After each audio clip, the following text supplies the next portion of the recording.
In Grand Rapids, National Guard troops have packed up and left. And despite the mayor's attempts to extend an overnight curfew, people will be able to move freely throughout the city tonight. And News 8's Joe LaFurgey is at the live desk with more on the end to the city's curfew. Joe? City Manager Mark Washington answering critics of the decision to enforce a curfew and call in the National Guard. With his own personal experience from Saturday night, Washington was inside police headquarters on Monroe Center when it appeared an angry mob was trying to take the building.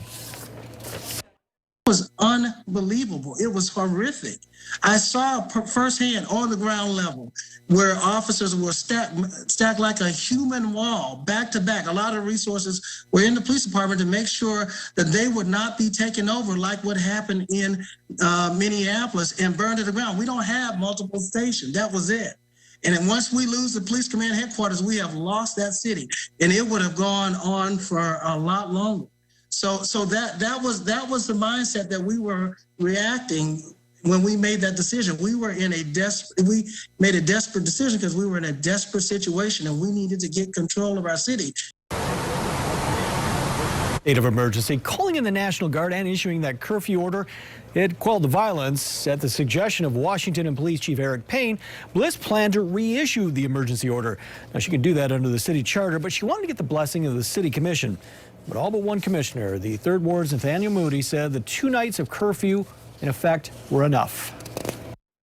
For the 2 days that it's been in place, it was the correct call. We needed a moment of pause after the peaceful events of Saturday evening turned into an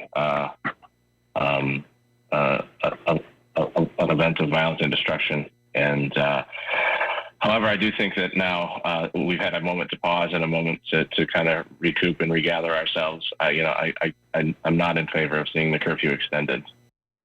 Now, the decision did not end there. The discussion didn't end there. The number of new strategies are being implemented to improve relations between the police and the community. But is there anything new here? Lindsay McCombel talks to community leaders to get their take tonight at 7. At the live desk, Joe LaFurgey, News 8.